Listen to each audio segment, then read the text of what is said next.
What's the verdict? Let's go out here, okay? Nick the Crook, you watch it, go out here on GN Network. You already know what it is. First and foremost, before we start this video, I want to say I'm sorry. My foolishness and arrogance and ignorance for saying I'm going to vote for Kamala Harris. Clearly not knowing everything about the situation. And now I'm really starting to realize like what people mean. She really has done nothing for our people for the past how long years she been in politics, but asking for our vote by shaking ass in our face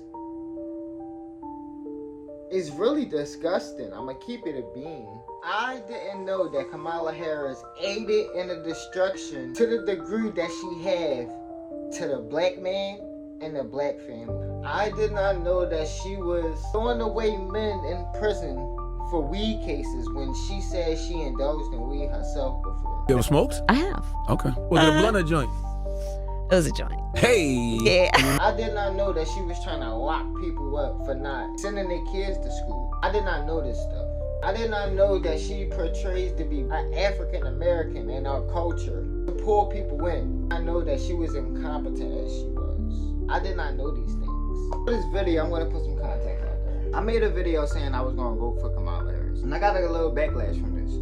A lot.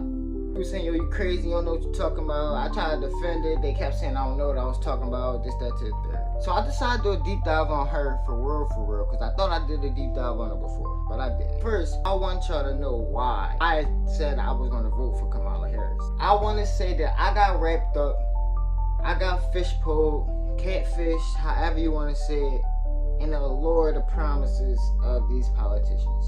Got him! I'm not gonna lie. The moment she said generational wealth for all of us, I was on board. And the reason why I was on board is because of this video. Stand on some form of reparations for black people. An initiative that I have, it's called the LIFT Act, that is about lifting folks out of poverty.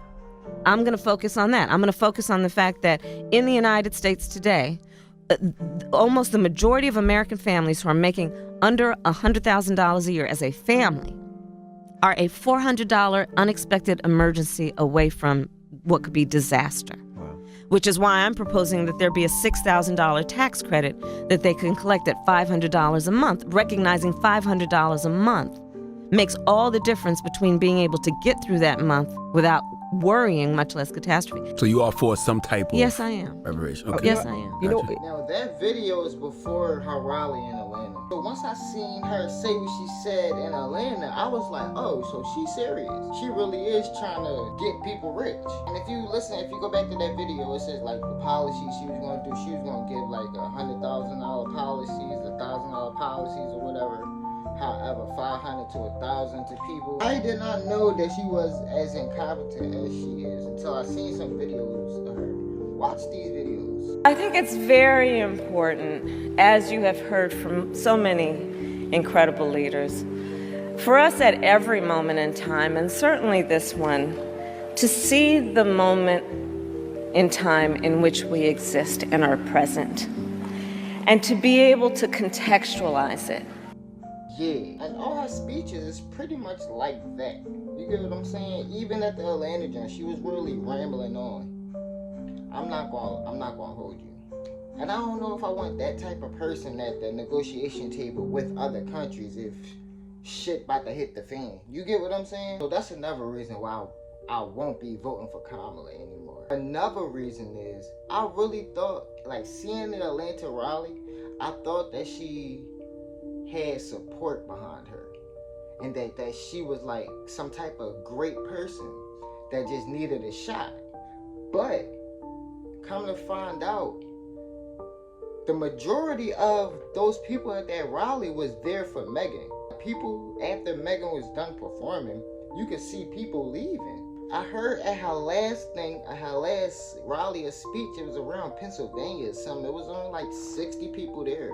And like she was upset and was getting mad at, you get what I'm saying? So when they came to Atlanta, they said they can't have that. They can't have that look. So they threw a whole shebang with Megan Thee Stallion shaking her thing. You get what I'm saying? And also another thing, her using Megan Thee Stallion, first of all, that shit was like so disrespectful and degrading to the black community that you thought bringing a black female at a presidential rally where it's supposed to be like a serious setting and you don't get her to make a speech or anything, you get her to twerk on stage, and you thought that would resonate better with the black community than her talking about Kamala Harris, like she got some type of gun law that she trying to pass.